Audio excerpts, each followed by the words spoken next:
So I said I was going to make a video on the computer I'm working on. I did not video unboxing everything or everything that I have, but I'll just go ahead and show you.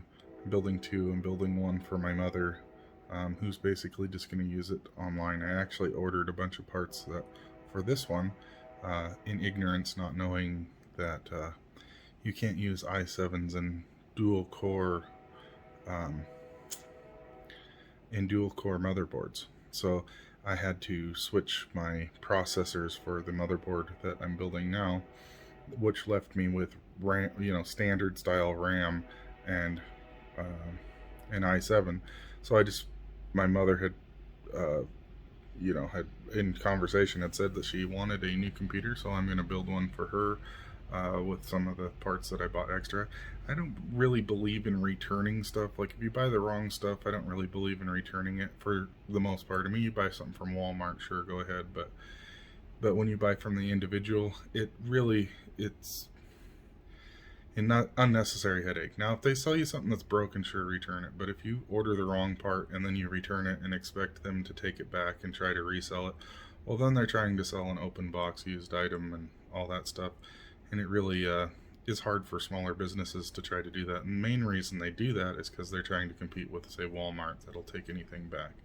But so I decided to build another computer out of all the random junk that I have accumulated here. And like I said, my mother said she wanted a computer, so basically all she does is surf the web, so it doesn't really need to be high-end, but I'm sure the i7 is more than powerful enough.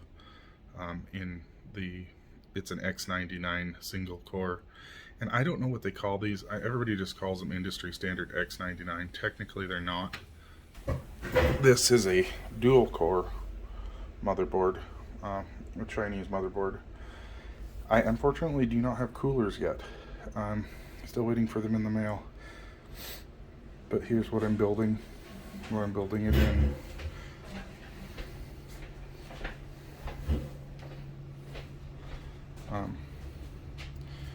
I'll show you the other more modest machine that I'm building for my mother. Also an X99. It's a machinist motherboard. And this one has the i7, but unfortunately I'm missing the power supply. And when that comes in, I will shoot a video on that. But it's just got a 1 terabyte hard drive, which, again, like I said, she only uses it to search the web.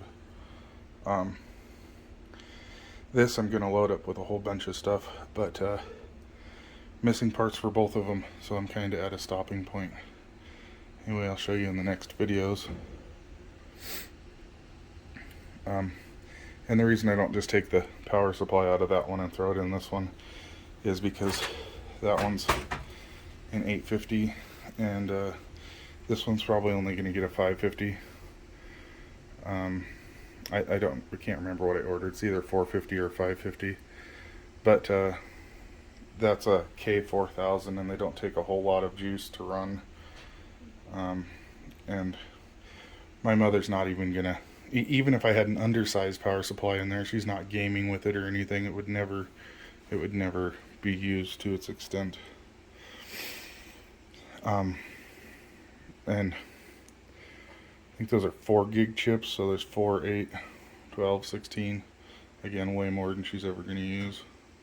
And hopefully it lasts a long time for her. This machine, I have 32 gigabytes put in it, but it uses ECC RAM. And it's a whole different ball game. Those are, what are those chips? I can't remember. They're 2683 V4s. So much higher core count. I can't remember the numbers off the top of my head, but I just figured I'd share that with you guys.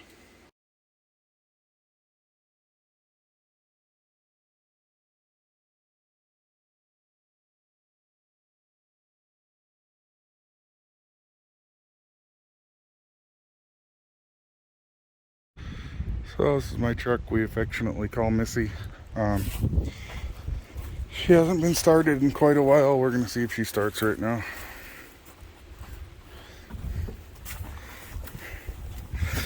She usually has problems starting after sitting this long. It's been about 6 months. We do have power.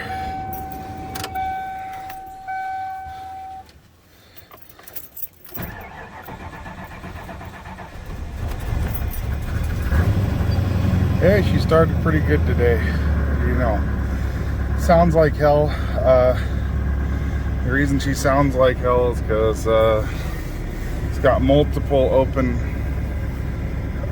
vacuum leaks, and there's boxes of parts there that are going to go into her.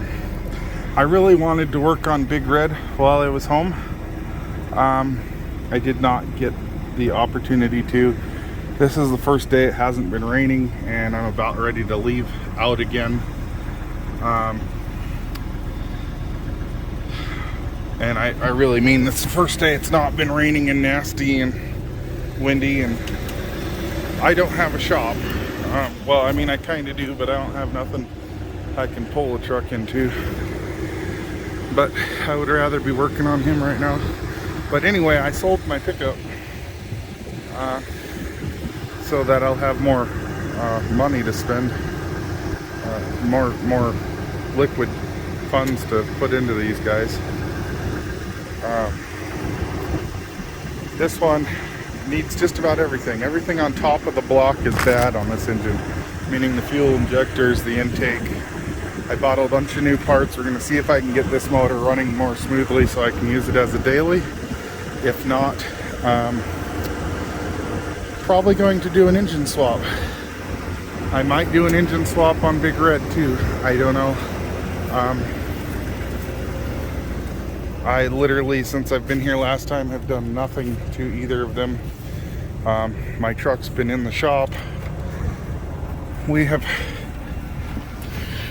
when you're out for a month and a half and you come back, I mean, if you can tell, here, look at my yard.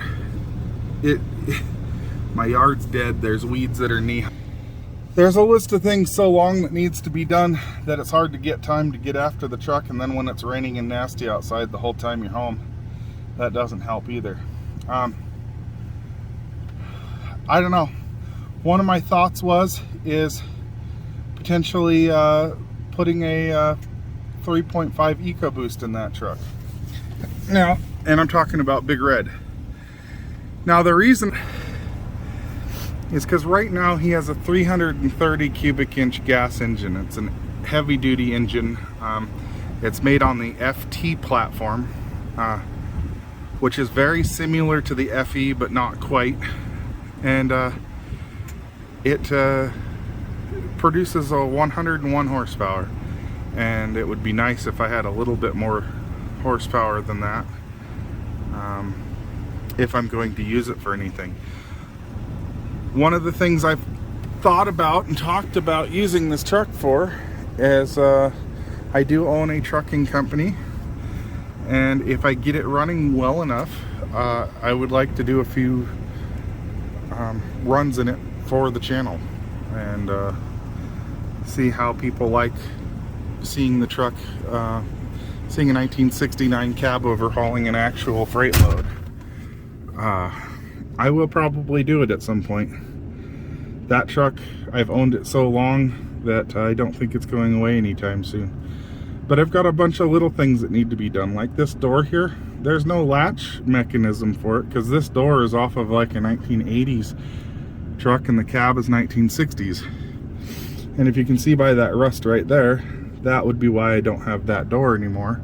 As well as by the bottom corner there, truck was in an accident at one point and the whole bottom of the door rusted off. But anyway, between these two trucks and this truck I'm sitting in right now, this is a common Ford problem, but the whole bezel is broken and you can't even like screw it down because that's broken. In the past we've had a big bolt here with a huge washer to hold that in, but that was before all the top clips broke. Another thing is all the door mechanisms in this door don't work. I mean, I can open it, but the lock-unlock mechanism and all that's all busted in here. The key, if you turn the key with the key outside, it doesn't unlock. So this truck has a lot of work that needs to be done too. But between these two trucks, so I was paying, I think $1,100 a month, a little bit more than that, almost $1,200 a month on that other truck. And now that should free me up enough money to get this truck running properly, and that one. And maybe we'll do 3.5 swaps in both of them. I don't know. That's a thought. That costs about $6,000 a piece, so it would take me 6 to 8 months to save up to do that. But for now, I just want to get both of these running the way they're sitting, and hopefully get a few of you guys watching and viewing. That truck, so my truck is in the shop just down the road, my semi truck, the Mack, and it needed a lot done. More so than I knew. The fifth wheel plate was bad on it, and you could actually lift up the right corner of the fifth wheel plate. The bushing was so bad. So obviously it didn't pass its DOT inspection because of that, as well as all the other problems that I had mentioned before. So that, I don't know what it's going to cost me. I'm going to guess $4,000 to $5,000 to have all that work done.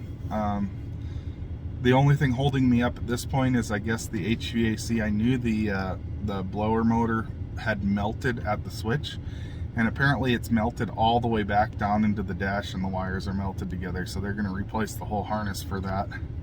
I hope that doesn't cost a ton of money, but I got to have heat and air in my truck, and you can't exactly buy a new truck just because the heater doesn't work. So I guess it is what it is on that. But anyway, I'm actually pleasantly, well, this truck is running at the moment. I don't know how well you'll be able to hear on camera, but you can hear it's not running right. Most of it is because the emission system, I had never really messed with the emission system on this truck, except for the second O2 sensor had been taken off because we put headers on this truck. Aside from that, this truck has always, everything emissions wise is on it. It still has a catalytic converter,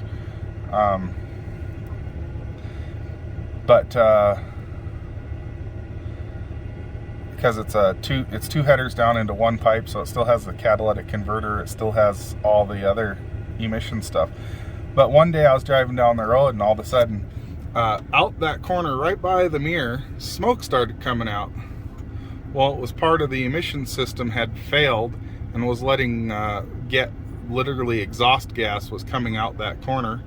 And because this truck also needs fuel injectors, it was unspent gas. So it was just like white smoke coming out of there, or like a grayish, fuel in exhaust color. And so that's when I stopped driving this, is because we started taking that apart, and I had to go back to work and never got it done. Well, we're gonna put this in gear here and pull this out of the corner, because we just have to move our vehicles. I can't let them sit in the exact same spot all the time. Otherwise they get sour. The tires will end up nasty on the bottom, or transmission will end up not wanting to go into gear, stuff like that. Oh, that's the other thing. So right when that happened, I brought it home to have work done on it, and the speed sensor went out on the truck as well, which is a little sensor in the rear end. And if you ever have that happen on a Ford, the speedometer will just, and you'll have what comes on is that rear ABS light, which there's nothing wrong with the ABS. It isn't getting a signal from the speed sensor, so it doesn't know if you're going fast or slow, so it doesn't know how to apply the brakes. And the truck will start shifting really hard, and you don't want to drive like that, because the 460, well, I mean, you could probably drive like that in some vehicles, short distances, But with the 460, it slams that gearbox so hard, you think the transmission's going to fall out every time it shifts. So I don't recommend it. So I just will drive it around the yard here at slow speed just to keep fluid pumping through the transmission. And at some point I'll just replace that speed sensor. It's pretty simple to replace. The cheap sensors go out really fast. Don't buy the cheap one, actually go out and buy the expensive one. It's only like $20 as opposed to $4 or $5, but you spend $4 or $5, you get 6 months. You spend $20 to $30, you'll probably get 2 or 3 years out of it. At least that's been my experience. Anyway, hopefully I have more than just talking to you guys on the next video here I do. Maybe I'll get some time here. Depending on how long it takes Monday, I might get that alternator off of Big Red. I know I had mentioned to a couple people I talked to that I was going to get more done on Big Red.